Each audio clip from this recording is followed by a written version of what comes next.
Question number 16.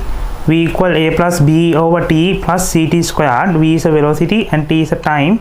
The unit of b is, right? If this equation is dimensionally correct, right, the dimension of v should be equal to the b or dimension of b over t.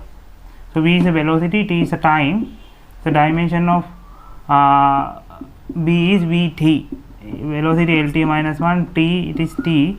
So here length, here l, right, is the dimension of measuring length. You know the unit of measuring length, it is a meter. So ask about the unit, so it should be 2. Question number 17. A particle moving in a space has velocity components of 5 meters per second, 10 meters per second, 10 meters per second along 3 mutually perpendicular directions. The magnitude of the particle's velocity is, right? Okay, so here there's a, right, normally we consider into the 2 dimension, right?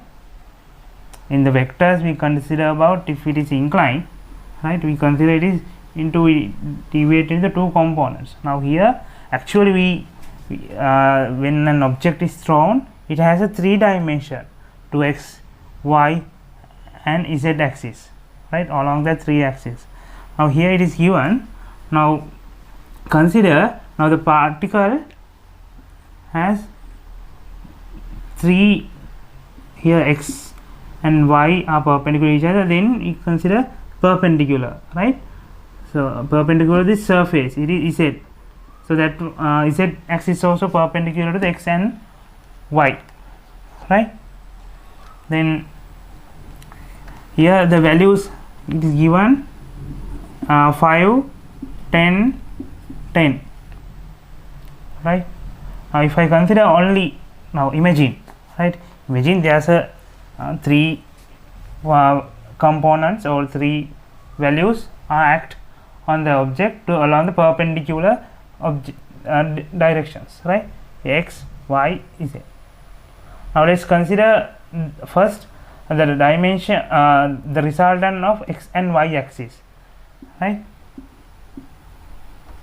x and y axis. So it is 5, here it is 10, so it is resultant, here r x y, and so here we can find resultant of r x y, it is 5 squared plus 10 squared root, right, here. So here I am not going to find the resultant because it is not the final answer. Now what can you say about this resultant? Here the resultant of x and y are lie on this surface, right?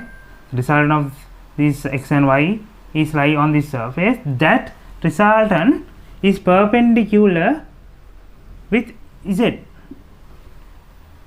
right? Resultant is perpendicular with z. Now actually like this, right? If I look at this side, right, you can see here this is the r x y, here is the z, right? So that value, it is 10. Now the resultant of this one, I ask about the resultant of r x y and z, r x y z. This is the true velocity value of the particle, right? Now we already known about the value of r x y, now value of this one, right? So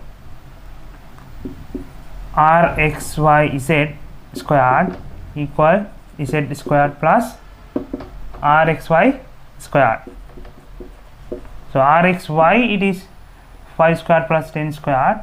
Now here 10 squared plus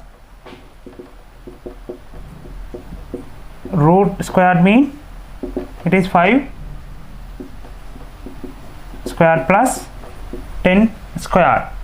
So here it is 100, here under 200, 5 225. So the final resultant of the object, it is 15 meters per second. Answer 4. Question number 18. if x is the distance traveled by acceleration of an object that starts from rest and accelerates in 4 seconds and then moves and become rest under uniform deceleration in 2 seconds, then the distance traveled by the deceleration is, right.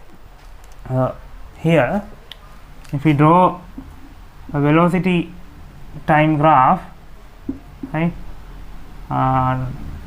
here within 4 seconds travel, suppose the velocity, if it is v, right, that movement travel the x, right, area covered by the velocity time graph given the or represent the displacement, right. Now the next 2 seconds it become rest with uniform deceleration, right, next 2 seconds. Okay, now ask about this x dash. Okay, now here you can see the displacement, here the area covered, here it is time, right, 4, here 2 mean, here it is t, here t over 2, right. So now this one the same velocity, height, right, same height. Now time it is t over 2, if it is t, here it is t over 2, 4 2, here is 4, here 2, right. So you can see, right, what happened, time it is half. You know the velocity, if it is constant, right, velocity is constant, displacement is proportional with the time. Now time become half, so displacement initially if it is x, now it should be half, right. So x dash should be x over 2. That is a simple way we have to get the answer. Question number 19. The displacement time graph corresponding to the motion of the velocity time graph in the given figure at the right is, right. Here is the velocity time graph, it is given, right. So you can see start with certain value, right, and you can see all the motion are done in the positive side of velocity, right. It means object is moved to the positive side. So we can remove the fifth answer, it is marked the negative direction also, right. So only then start with certain value, right. So then what happened, that value, right, the uniform velocity, then it become decrease and again uniform velocity, right. Now here, so maximum, if we mark here is the first region, here second, here third, right. So maximum velocity it is represent at the first instance, right. So should be maximum gradient. So we know displacement time graph, the velocity represented by the gradient, so maximum displacement should be represented by the first region. Then it become rest, right, it become rest, and the time it is, you can see it is fast, displacement not change. Then what happened, the gradient should be decreased than the first part, because the value, the new uniform velocity, it is less than the previous, right.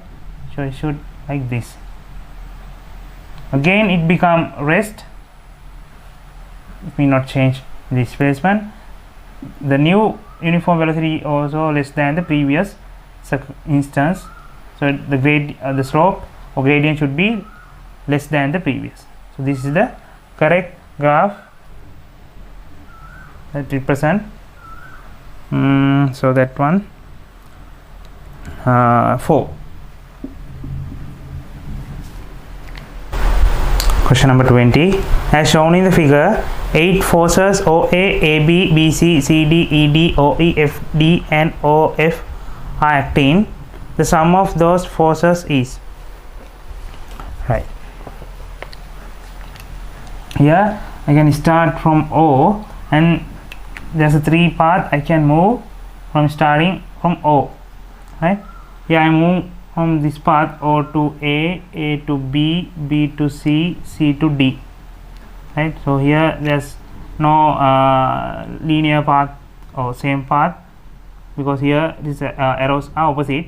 So resultant initial to final point, so it is OD.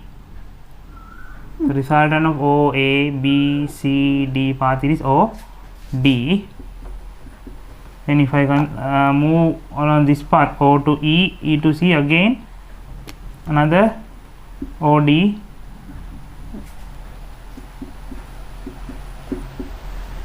Right. Now there's another path is remaining, O to F, F to D, again another one. So 3 OD. Answer 2.